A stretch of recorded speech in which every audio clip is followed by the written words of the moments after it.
So for us, I think it's a basic question of right or wrong. It's a question of morality. It's a question of godliness. You cannot claim to be godly and then accept what is wrong. You cannot claim to be morally upright and not be able to accept truth as truth.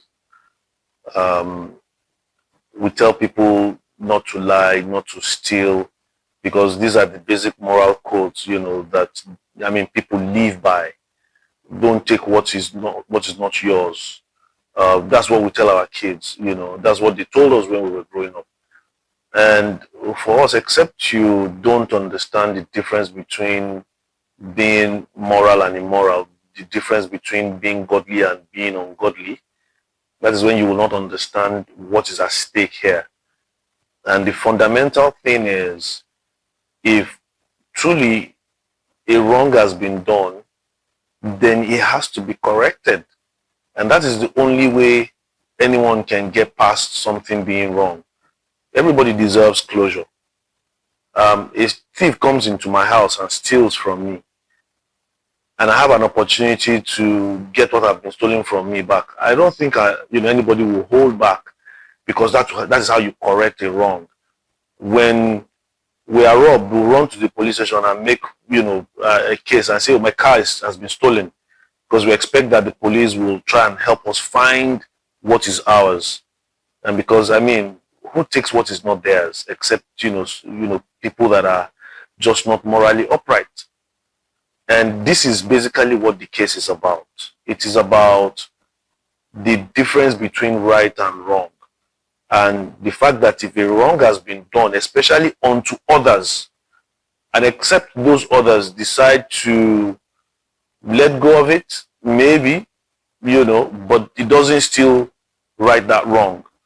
And for us, except the wrong is corrected and truth is established and people speak more on the part of godliness and morality rather than an emotional attachment or just wanting to project one type corporate image, it won't work. It will still end up being a situation where we will continue to push until the wrong is corrected and truth is established.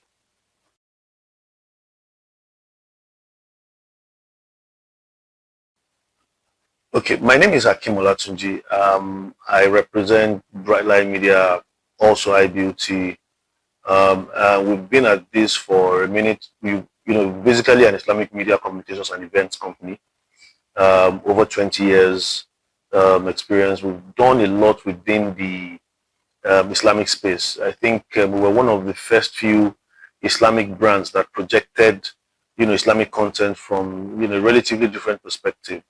And our model have always been that, if Islam is properly packaged, brands will jump on it, because the Muslim economy in Nigeria is a very vibrant one.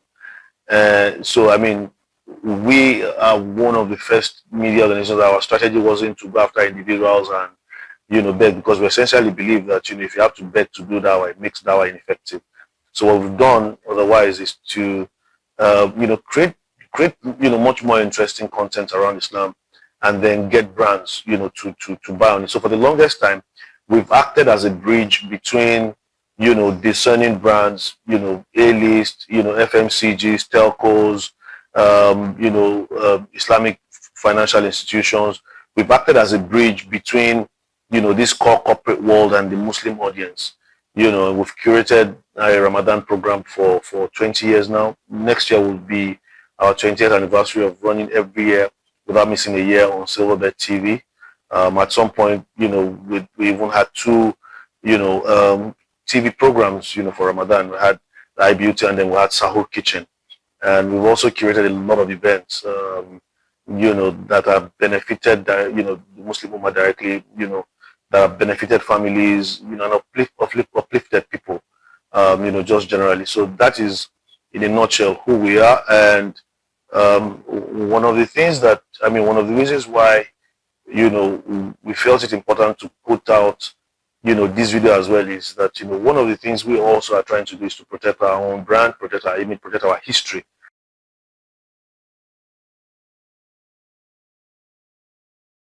Okay, so our history with the non-interest financial sector in Nigeria started, I think, over close to 15 years ago.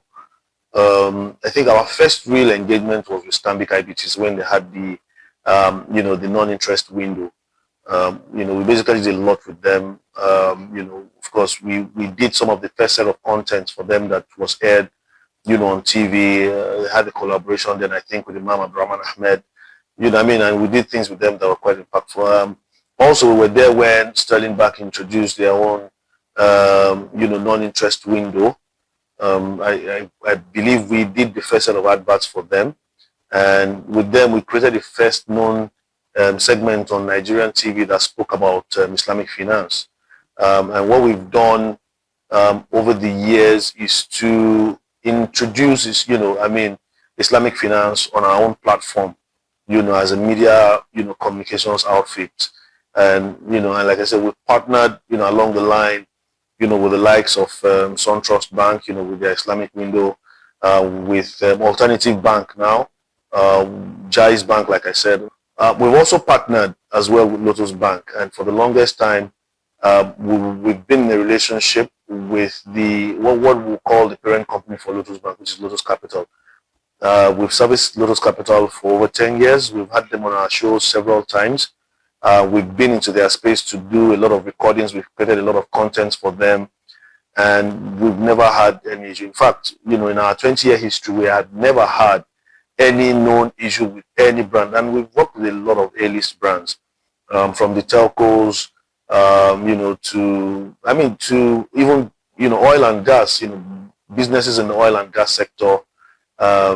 On record, we were the first to host an Islamic Business Forum in Nigeria. We hosted the Nigerian Islamic Business Forum and Exhibitions, IExpo, in 2016, 4-day event. And must I add also that, this particular event was fully funded, was fully self-funded.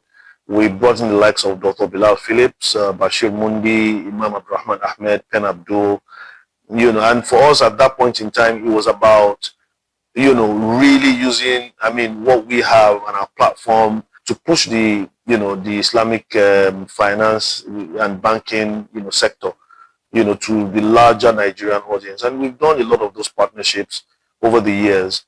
And this is how, we also came in contact with Lotus Bank, which is still based on the fact that, over the years, we've just been able to, deal with that sector.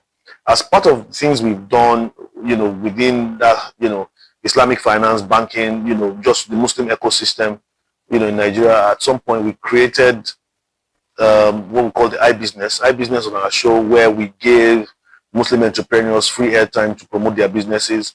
iBusiness eventually became Shepherd's Cave. Shepherd's Cave was designed after contents like Shark Tank and Dragon's Den. And the idea for Shepherd's Cave is for us to bring together 4 very successful known Muslims who will then, be faced by entrepreneurs who will do, pitch challenges. It's a pitch challenge rather. So they present their businesses to this set of individuals who are the shepherds. And at the end of the season, the entrepreneurs with the best pitches are then picked and then given grants. First edition of it was in 2020. We partnered with SunTrust Bank. Despite the fact that it was a pandemic year and we did it virtually, it had, a lot of traction. And, I think our second season was with Alternative Bank. Same result, fantastic. And I think our third edition was when, we partnered on it with Lotus Bank. So in a nutshell, we've been at the forefront of pushing Islamic finance and banking in Nigeria. We've been at the forefront of pushing the culture, pushing the narrative, and educating, Nigerians. That means in partnership with all these non-interest banks that I've talked about. So we've carried this industry on our back, and we will continue to carry it on our back, and we'll continue to have very fantastic partnerships with a lot of those the well-established ones and the ones that are upcoming.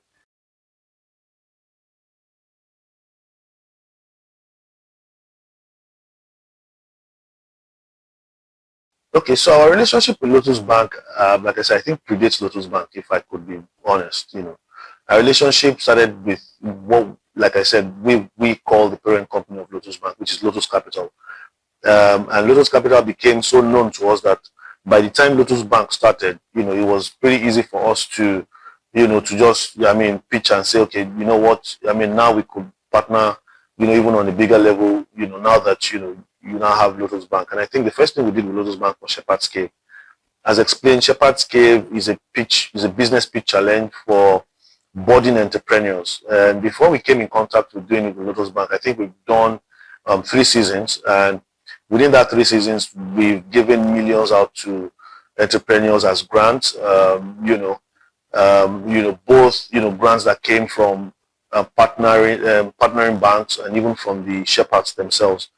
And the shepherds, highly qualified, very successful Muslims who then rendered free mentorship, to these entrepreneurs. So we approached Lotus Bank for Shepherd's Cave. I think the 4th season of it, and at least at the initial point, it was good until it now became a bit of a problematic relationship.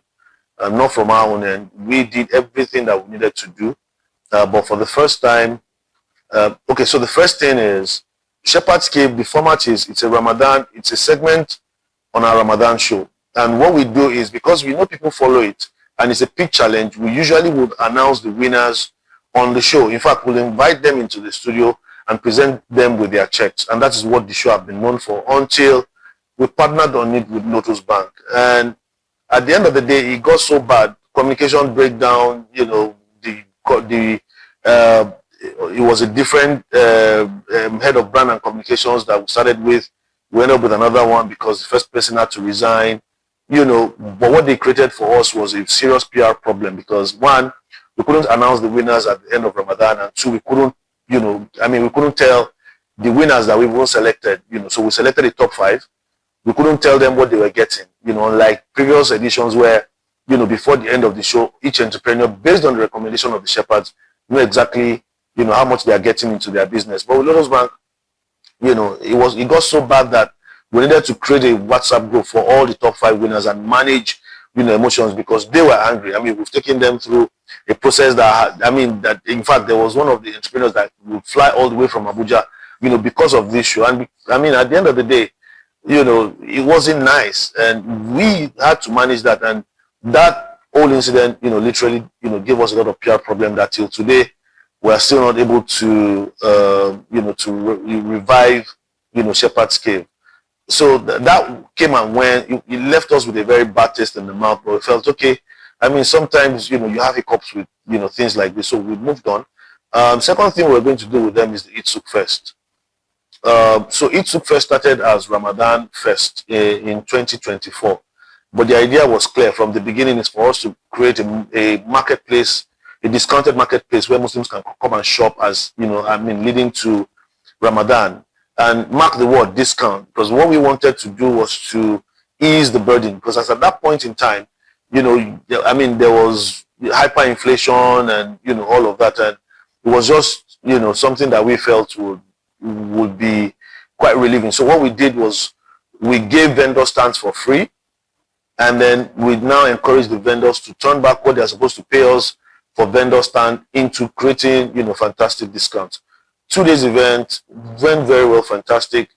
This was self-funded. Again, like we said, we have run with a deep passion for the deen, and we've never seen what we do from a naira and kobo perspective, from that profitability, perspective, because the first thing is service to the deen, promoting the deen the way it should be promoted. And that's why iBeauty, which is the name of our brand, means Islam is beautiful, because we've always believed that Islam is beautiful.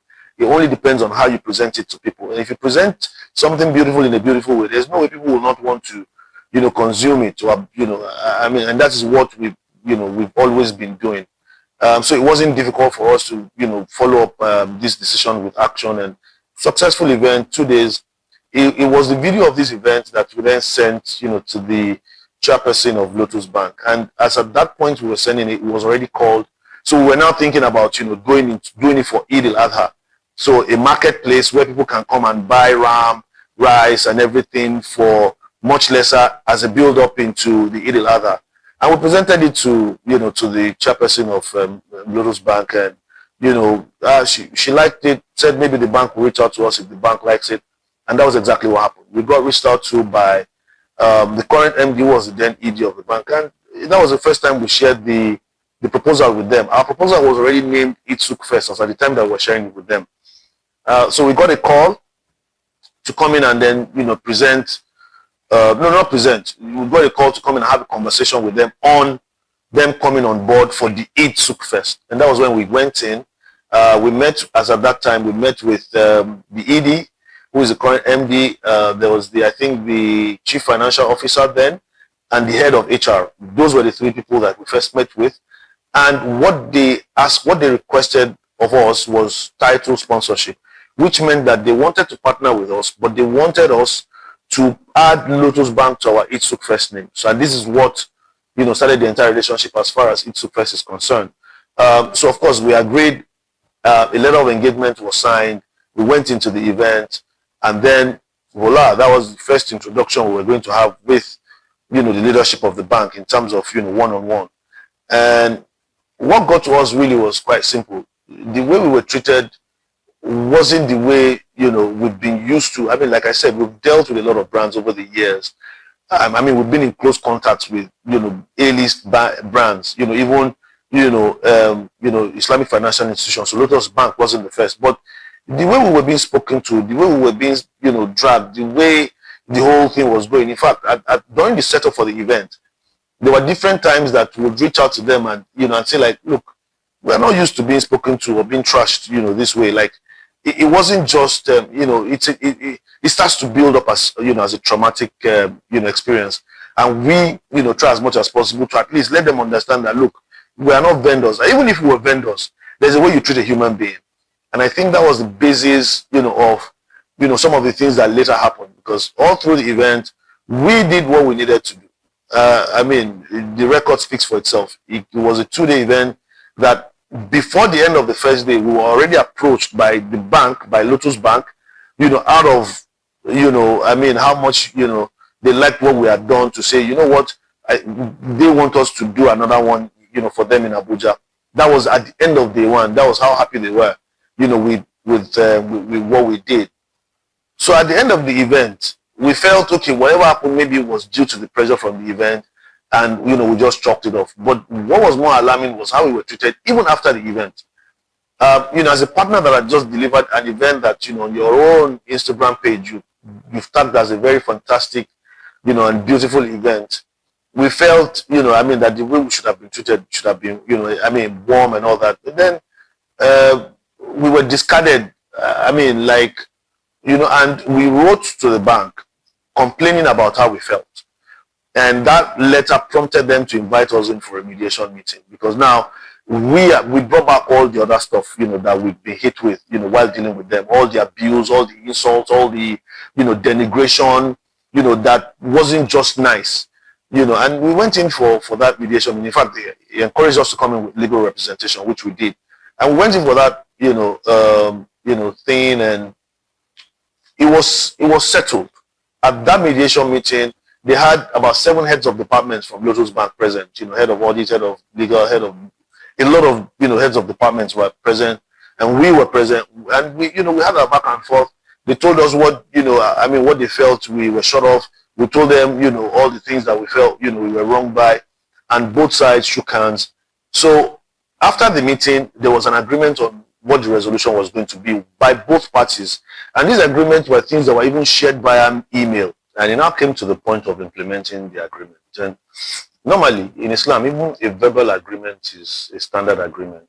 Talking of an agreement that we reached in an email thread that had like 6 head of departments of Lotus Bank, had their BMC represented. So there's a mail trail based on the agreement that we had with them. Came to the point of implementing the agreement. 1 week, 2 weeks, what was going on. And then they came back and said the MD, the MDs at that time had pulled back on the agreement, and and then they were offering something different from the agreement. I'm like, you can't do that. For as long as 2 people have entered into an agreement willingly, without either party being coerced into agreeing to it, it becomes sacrosanct as far as Islam is concerned. And we communicated that much to them that, look, this borders on ethics, and you cannot claim to be an ethical brand and then do things like this with impunity, because it was with that air of arrogance, that they even communicated, the whole thing to us. And one of the things we did immediately after was to sought mediation. And how we sought mediation was to reach out to imams and scholars. We reached out to a lot of very known imams until, we went to Murik, Professor Laki and Kitola.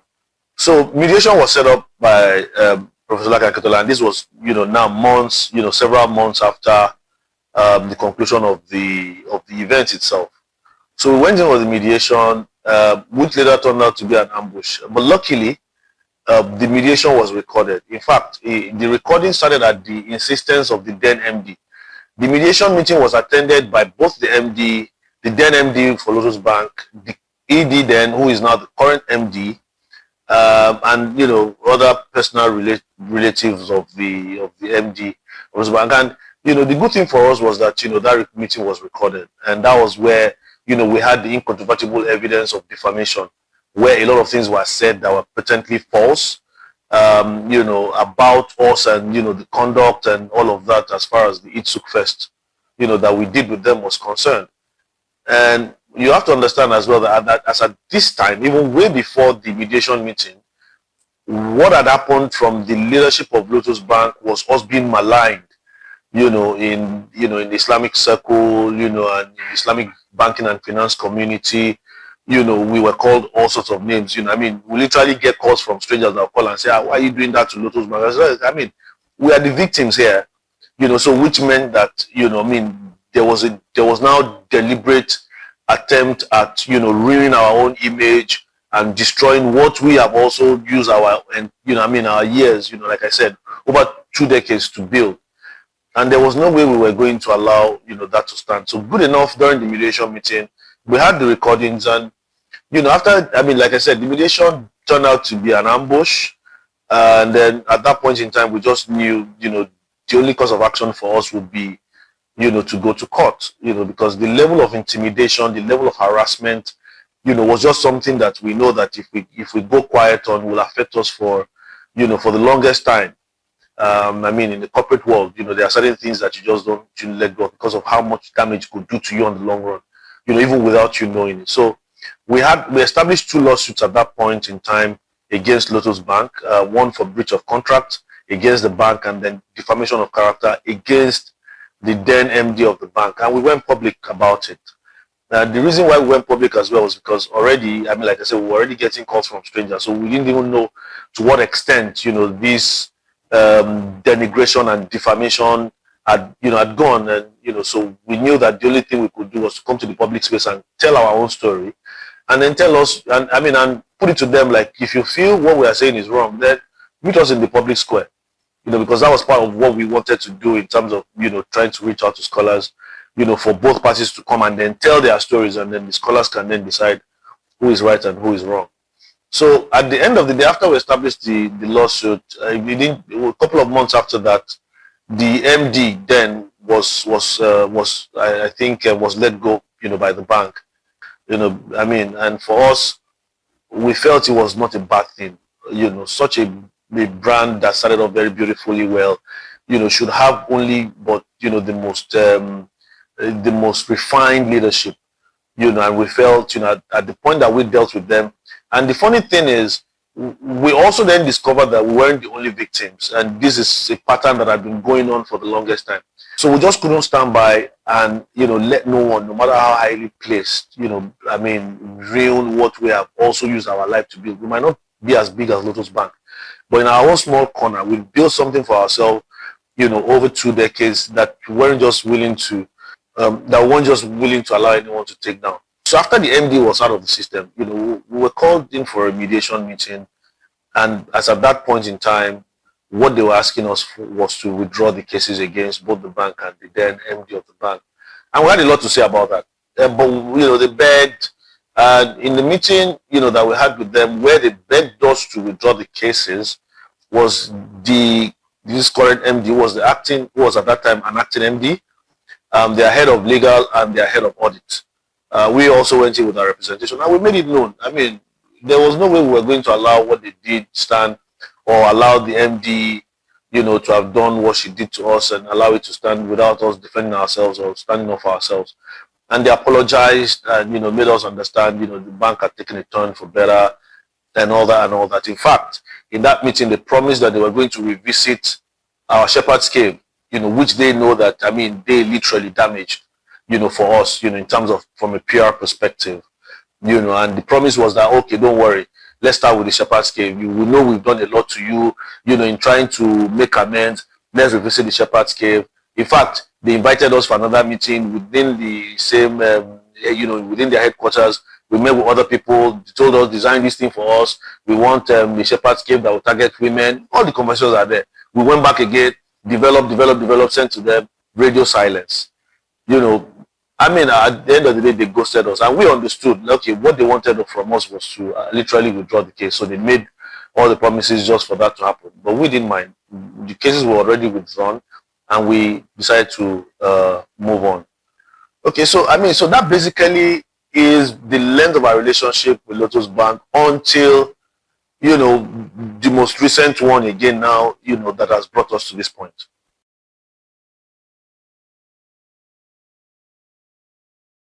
Okay, so already from the history that we've painted with Lotus Bank, it's been a very thirsty one. It's been a very traumatic one.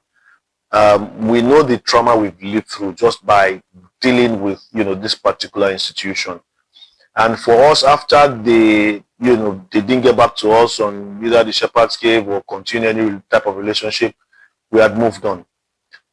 This year, we went back to our Souq first. Our idea was to revive it after taking the hit it took with Lotus Bank. We couldn't do it in 2025 because at that point in time we were in court, against Lotus Bank. So, and while we started to market, we got another, non-interest financial institution involved. They liked it as well. They jumped on it. We started to push, and then we released our first promotional flyer for the Souq Fest 2026. And immediately, it went out maybe a day or 2 days after. We started to get calls from, one or two people, vendors that, I mean, like, say, please, so is your Souq Fest the same as the Lotus Eat Souq? I was like, Lotus Eat Souq. What's Lotus Eat Souq? And then they shared the flyer. And lo and behold, we saw Lotus Eat Souq. No, it's not possible now. Lotus can't do Lotus Eat Souq. And it's not just the name, the concept by itself. They were going to sell RAM for 20K. They were going to do flash sales. They were going to do auction. I'm like, it's not possible now. This is, basic 100% copy and paste. Firstly, they don't even have a right to the name, the Eat Souq mark, because we own that Eat Souq mark. We introduced it to them in 2024. And then, replicating our idea, and then they picked the same date as our own event, So theirs was going to come up on the same weekend that we're going to do our own. So you can imagine the amount of confusion that it created. And that was, what led us to first writing them. It was an easy, letter, cease and desist. And we refer them to the letter of engagement we signed with them. Letter of engagement is more or less like the contract that established our relationship with them based on the sponsorship in 2024. And in that letter of engagement, we've shared it, some of the posts we put out earlier. In the letter of engagement, it was clearly stated that they were paying for naming rights for 2024. So understand, in May 2024, we went to Lotus Bank with Souq Fest. And then the letter of engagement, which was signed by both parties in the same May, indicated that Lotus Bank paid an amount of money to have us add Lotus to Souq Fest. Everybody that's in the event space or media space will understand what title sponsorship means. It only means that we are adding your name to our own existing name, but our concept, everything, Okay, so Lotus Bank wrote us back, and in a very bizarre way, they literally claimed ownership of Lotus Eat Souq, the Lotus Eat Souq, the brand, the name, the concept. And this was almost exactly what was written in their letter to us. They said, in April 2024, Lotus Bank, being an Islamic bank, a non-interest bank, came together, designed a marketplace event for Muslims leading to Eid, and that they decided to name it Lotus Eat Souq Fest 2024.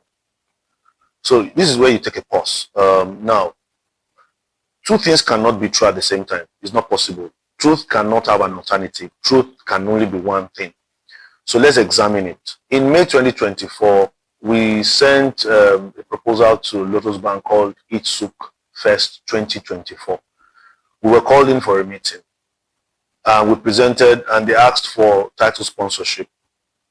Title sponsorship meant we adding Lotus to our Souq First 2024. This is mail. And they paid an amount of money, which was the basis of the letter of engagement we signed with them. So this is the thing. There's no way you own something and you still pay naming rights over it. It's practically impossible. Lotus Bank cannot come up with a name of an event called Lotus Souq First in April 2024 and pay us naming rights on the same name, Lotus Souq First, in May 2024. One of it has to be true. It's either they had Lotus Souq First before they met us, and if they had Lotus Souq First 2024 before they met us, so it will have meant that they will have signed an agreement with us that will have indicated that they own Lotus Souq First and they are only engaging us to come and help them organize it. Except they are saying they are stupid, that they own a name and still paid naming rights on the same name.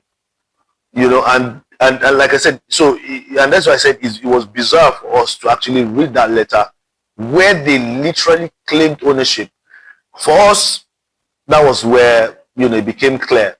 So we did a little bit of investigating, and then we realized that they actually had gone ahead in March of 2026 to trademark the name, the mark Souq, the name Souq.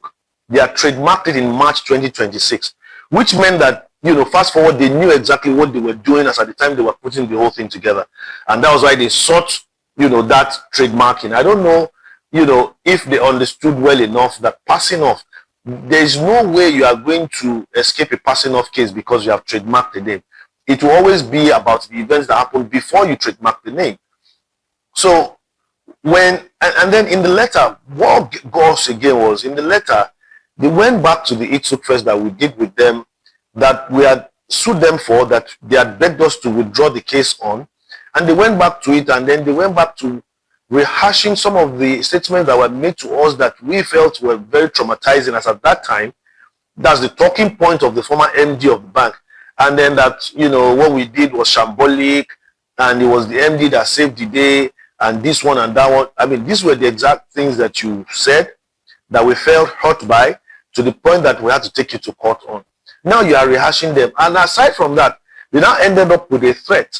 And the threat was that if there was anyone that was supposed to be suing, it is them that is supposed to be suing us for us doing our own Souq First. And the threat was explicit. It was more like, we own this. If you do it, then we will consider suing you. So in other words, they were even threatening us to drop what is our own. Aside from the fact that they claimed ownership of what is ours, they went ahead and even threatened us. And in their letter, they said, this is the final, we are going to hear from them as far as this issue is concerned. So this is the important part. We came to you in May with an idea that we've already executed. We showed you the proposal. The proposal is called Souq First. You paid us an amount of money for sponsorship, title sponsorship, to add Lotus to our Souq First. We have a letter between us and you, a bank, that states clearly that you paid us an amount for naming rights on the same name that you are now sending us a letter claiming that you developed in April. You know, it is not just disappointing, it is very, very heartbreaking that an institution as big and as guided as Lotus Bank will make such, will commit such an act. You know, stealing, lying, these are things that are guided under the Nigerian Constitution, that are clearly stated as a crime. So you as an institution that have all the resources to have gathered a lot of people, experts, whatever, together to say, come up with a unique event for me, give it a name, you have all the resources. But then you deliberately went after what is not yours, knowing fully well that you possess absolutely no evidence that can show that this thing is yours, except for what you are saying by yourself. But we, have a long trail of conversations that started with the chairperson of the bank, our WhatsApp message with the chairperson of the bank introducing the Souq Fest in May 3rd, as May 3rd, 2024. We've also shown our chat with the then ED, who is now the current MD, where we shared the proposal called Souq Fest 2024 to his WhatsApp. There are people that are living, both present and past staff of Lotus Bank, that will testify to the fact that we own Souq Fest. But for some reason, some individuals within the bank, including the leadership of the bank, decided to commit this crime of intellectual property theft. It's called a property for a reason, because the world is built on ideas. Everything you see around you started from someone's head. So you cannot treat it with levity. When you dream and you conceptualize and you ideate something and you go beyond that, you bring it to life, and then it becomes impactful, and then it has a trajectory, and then someone comes along the line and then take it from you. It's the same thing. It's the same loss you feel by losing your phone. You know how connected we are to our phones, and then you take a cab somewhere, and then someone comes with a gun and say, give me your phone. You will give that phone, but you will feel an immense sense of loss. So when we designed Souq Fest, we knew what it was, and we knew what our intentions for it were. And for us, it's about that emotional attachment to what we own. So there was no way, and there's no way on earth we will allow someone take our phone or steal our car, and then we just say, you know what, it's okay. Especially when the person that has taken this thing is now writing back to us to say that your phone was never yours in the first place. But I know that I bought my phone right from the Samsung shop, brand new. I was the one that removed the nylon on it. Do you understand? And I also know that at some point I put that phone in your possession. So, and I'm using this analogy so that we can understand in simple terms why this is morally wrong. And that was why I started with, whether you're on the side of morality or godliness or not. It's a simple thing. It's a simple case to judge. And it is not for us to answer on behalf of Lotus Bank. Nobody is going to blame us for going after Lotus Bank the way we are to reclaim something that is ours, something that they claim to be theirs, and they even threatened us on. The onus is on them to then come back into the public square, because you know what? This event was done publicly. They did it for 2 days at Randall, J.K. Randall Center in Onikon. They named it Lotus Souq. They copied our entire, in fact, you only have to go to our own page and go to their page and see what we are talking about in terms of, the exact similarity between the two events and the name. So for us, the first thing is establishment of the truth. We will take you to court. You will meet us in court, and you will present your evidence on how Lotus Souq Fest 2024 was a name that you came up with. How, at any point in time, did our interaction with you, or engagement with you, meant that you now have the right to go and register the Souq as yours? And at the same time, we will present ours, and we will call as witnesses both present and past staff of the bank that were present when all this transpired. Because you know what? Truth is simple to defend. You don't need multiple things to defend the truth. The truth will defend itself. But you see, falsehood, you need to build a lot of other falsehoods to let one falsehood stand. So basically, in Islam, and we hold them to the standards that they profess to, which is, that they are an Islamic bank, they are a Sharia compliant bank, and we all know what the Islamic code for stealing and what the Islamic code for lying is. It is absolutely not acceptable for you as a Muslim to lie or to cheat or to steal. The law of life is simple. You cannot plant beans and expect to reap rice. You reap what you sow. In fact, there's a verse in the Quran that I like to always reference, which says, "Man amila solihan, falinafsihi wa man asaha, fa'alayha wa ma rabbuka bidhallamin lil abid." If you do good, you will see good. If you do bad, you will equally see bad. And I say, like, God will not even interfere, especially when it is from one human being to another human being. So if you do good to someone, then you should expect, a thousandfold of that good to come to you. But if you then do evil, so what I'm saying in essence is, what we are doing is not something we are happy doing. But there's no way Lotus Bank is going to lay a bed in a particular way and expect that they will lie on it in a different way. Whoever it is within the institution that have decided to take what is ours in the name of the bank, and they should go and hold them accountable. But I will defend and ask for what is ours and stand in the public square and say, look, this one came from our head. This is the sequence of our communications with you. You don't own it. You have no right to have stepped into it. You have no right to have trademarked it. In fact, you have no right to have had that event.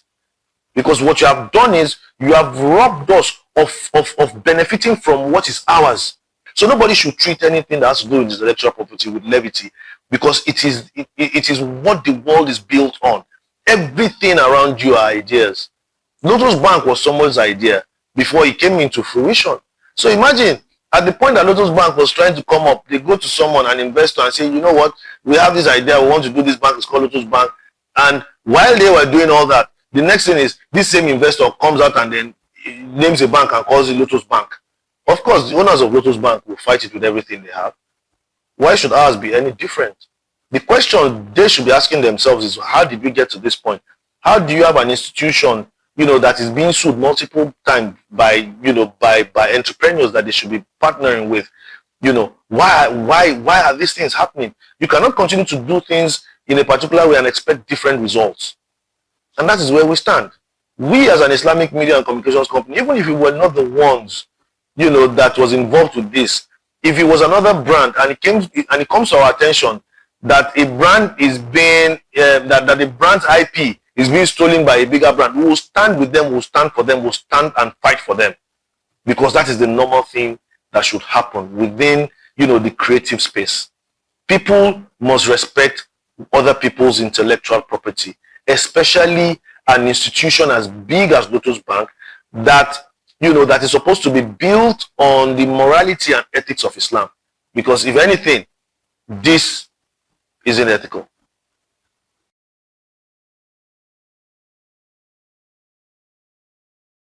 So for us, how this plays out, I think entirely depends on Lotus Bank. What we've established is the fact that we will not be pushed over. Someone is not going to take what is ours and threaten us over it. We won't stand for all that, and they should have known, for a fact that if they're even going to, take from anyone the way they did, it shouldn't be us, because we've shown, the tendency in the past that we'll stand up against injustice, we'll stand up against them, we'll stand up against oppression, regardless of where it is coming from. We answer to only one being, and that is Allah. That is Allah. Regardless of who you are or how much you think you have or what you think you own and all that, we have been in this space to promote Islam. We have been doing it for the longest time, and we will stand for what is right and what is true, whether we are the ones involved or not, because that is what is required of us. So how it plays out, like I said, Lotus Bank laid this bed.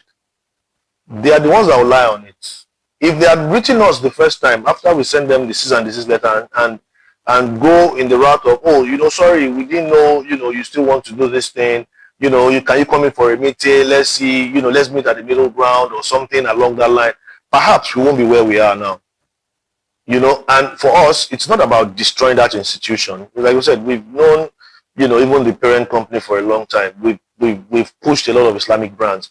We've pushed a lot of Islamic financial institutions. In fact, this year, we've partnered with some of the most notable Islamic financial institutions. We've dealt with a lot of A-list brands. We've dealt with Islamic institutions. We don't have a problem with anyone. We've never had a problem with any institution until we came in contact with Lotus Bank. And we continue to live the trauma. And for us, when we withdrew the two cases in the first instance, it was us moving on from that trauma. It was us having closure to say, you know what, regardless, we are letting go of this. There's closure. They've apologized. Our interest is not in destroying the institution, and that was on the basis through which we withdrew the cases. To us, there should not have been any more from Lotus Bank. So people should ask the team or whoever came up with the idea of doing a Lotus Eat Souq what they intend to achieve by taking something that is not theirs. What they intend to achieve by sending us a letter that is patently false, with reading with false statements that stated that they as a bank came together in April 2024. April 2024. We introduced Eat Souq First to them in 2024 May. They've not had any encounter with anything called Eat Souq First until we introduced it to them in May. But their letter to us states that they came together and formed something, and then they felt the right thing or the name to call it is Lotus Eat Souq First. We didn't write that letter for them. We didn't put the pen in their hands. We did not, you understand? So what we are doing is basically reacting to their own aggression. We are reacting to their own, not at an attempt at theft, to their theft of our intellectual property, because they've already done the idea, despite the fact that we warned them, to cease and desist. So whatever is the outcome of this will entirely depend on Lotus Bank. If they come out tomorrow and say, you know what, guys, we are sorry, we apologize, some of the people in here got it wrong, blame it on whoever, blame it on the leadership, blame it on whoever you want to blame it with, perhaps maybe separate the brand from those that decided to do this, and then apologize and, be reasonable in reaching out to us to let us understand, that, yeah, maybe the entire institution should not be seen, in the light as represented by those that perpetuated this intellectual property theft, then we could have a conversation. But to sit on a high horse and say, yes, you're a financial institution and people should just automatically believe you or what it is, we'll continue to fight this. We'll continue to tell this story. We'll continue to confront this injustice until the wrong is corrected, until the wrong becomes right, until they do right by us, as should be when you steal from someone, when you take what is not yours, as should be. In fact, the penalty for stealing in Islam is you lose your 2 limbs. So stealing in Islam is not treated with levity. It's not treated, it's not something, you come across and you just say, no. It's a serious offense. And if it can be established that was what happened here, then accept there is justice and accept truth is established. We won't back down from, claiming what is ours. So how this plays out, it entirely depends on Lotus Bank.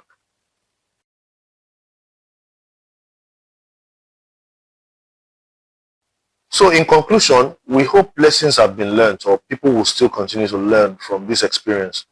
We are not happy, because for us, having done this for the amount of time we've done it for, we couldn't have been doing what we're doing without a passion for Islam. So we naturally would not want, harm to come to the deen or see an Islamic institution go down. But at the same time, we also have an institution that should not go down. We also have something to protect. We also have spent a lot of time building what is ours, and it has been blood and sweat. We've ended up with more debt than we could imagine just by pushing Islam. You cannot imagine what we've been through for the 20 years that we've been doing this. It hasn't been an easy journey. And I don't see how big an institution will be that will just come, along the way and then try to damage us and damage what we have built for ourselves. So it is not about, us gloating over this or being happy that this is happening at all. And I believe that, budding and existing financial institutions that claim to be Islamic, that claim to be ethical, will understand how to be ethical. Because it has always been morality before profit. And we've seen a lot of times where, these institutions are riddled, with bankers that have, had 20 years experience in the conventional system. And having looked at it up close, except these institutions start to deliberately and intentionally bring in people that are qualified Islamic finance experts who have taken their time to study the morality of what this institution means or requires, then a lot of them will, keep getting it wrong because of how strong, the emotion is that is attached to faith. And once you come out and you say that your product is faith-based, then people will look at you with closer scrutiny. People will look at you with bigger glasses, because now you have decided that this is the direction you want to go. You've called yourself an Islamic bank. You cannot then not do things Islamically, and if you find out that you are then, that you have it wrong, then clean house. If you think that people you have are not the right set of people that will, get you, to that point where morality becomes, priority and not profit, then, you will always come back to this point where, things that shouldn't be happening at all is happening. And at the end of the day, people will go like, oh, it's an Islamic brand. Yeah, it's an Islamic brand. But an Islamic brand should act Islamically. An ethical brand should act ethically. And for people to just understand, the fact that, in fact, in protecting the deen is in standing up for truth and justice.